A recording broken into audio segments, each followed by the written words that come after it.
ආයිබෝවන් කොහොමද ඔයාලට? ඉතින් අලුත් වීඩියෝවට ආදරෙන් පිළිගන්නවා සකුරා දේශේ channel එකේ. එහෙනම් අද අපි සකුරා මල් බලන්න යමු.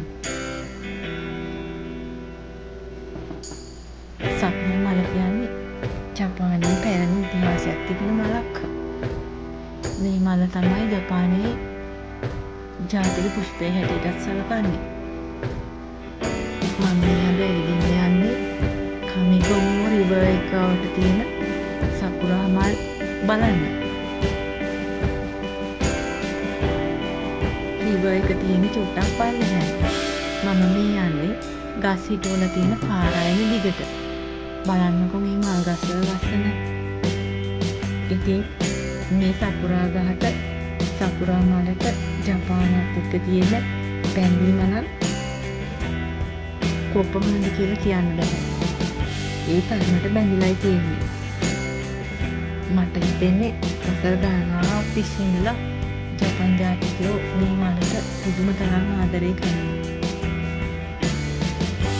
බලන්නකෝ මේ මල් පිපිලා තියෙන ලස්සන. ඉතින් මේ සකුරා මලට සාමාන්‍ය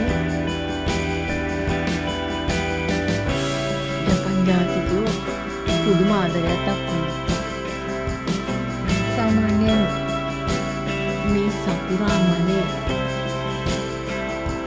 පිපි 5ක් තියෙනවා කියලා කියන්නේ. මල චුට්ටක් ලං කරලා බලනකොට ඔයාලට දකින්න ලැබේ මේ මලේ පිපි අග තව ටිකක් බෙදිලායි තියෙන්නේ.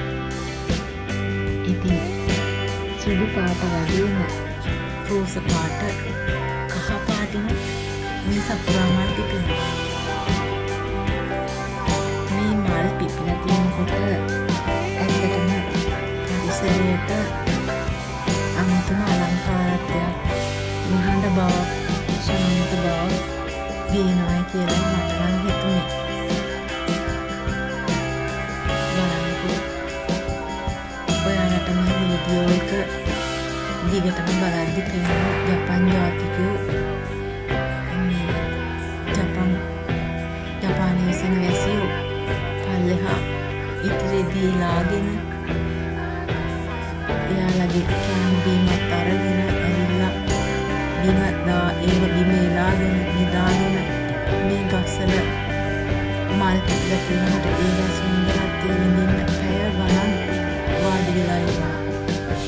මේ ගස්වල මල් අර බලන්නකො වියනක් වගේ පිපිලා තියෙනකොට උඩ පල්ලෙහා ඉන්න මිනිස්සුන්ට හරිම ආසාවක්, නිස්කලංක බවක් දැනෙන්නේ. ඉතින් පොකුරු පිපිලා තියෙනකොට මේ විදියට එකම මල් ගොමුවක් වගේනේ බලේ පිපි 5ක් තියෙනවද කියලා.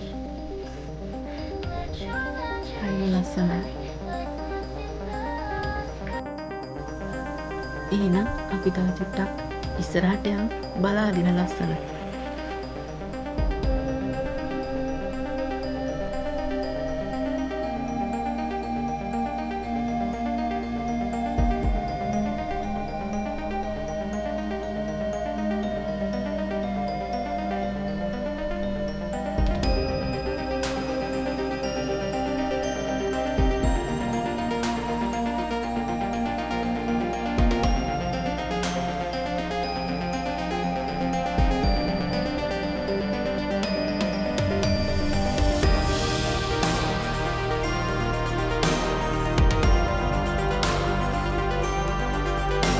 මේ සකුරා මල් ජපානයේ පිපෙන එකම මාසය ගණන් නෙවෙයි.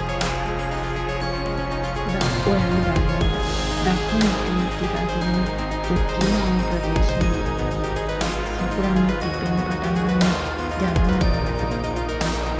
මේ ප්‍රදේශයෙන් තමයි සකුරා කාලේ ආරම්භ වෙන්නේ. ඊට පස්සේ තමයි ක්‍රමයෙන් ඉතුරු ප්‍රදේශවලට සකුරා මල් පැතිරලා යන්නේ. ඉතින් අපි ජීවත් වෙන කියෝතෝ නගරයේ අප්‍රේල් මාසේ ඒ කියන්නේ මේ කාලේ තමයි සකුරා මල් පිපෙන්නේ.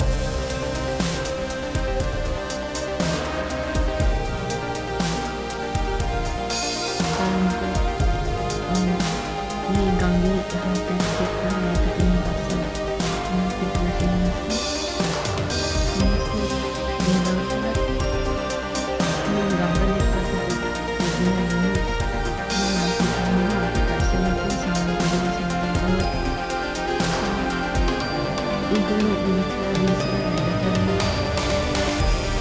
අර සීතල කාමරේ ඉන්න එයාලගේ ගතට පිටට සාමුවා ළඟම අර ඒක තීනිකා ගංගා කරා බස්සන්නේ ඉතාලියේ තමයි අපිට ඒක අතරින් බලමු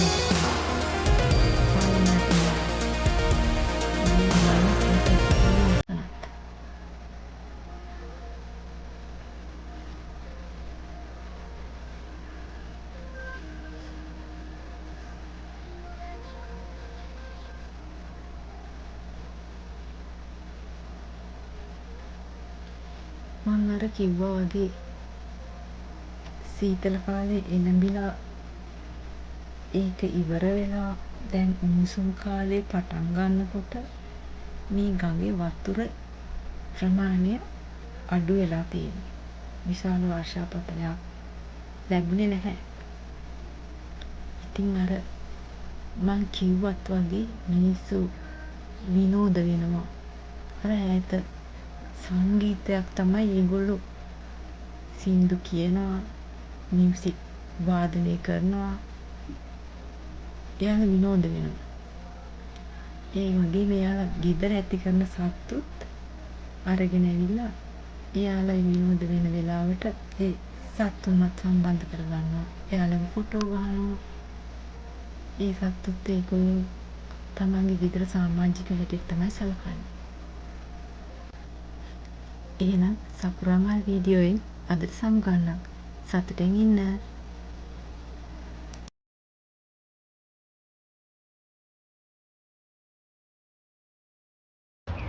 බයි. අපි ආයෙත් හම්බෙමු.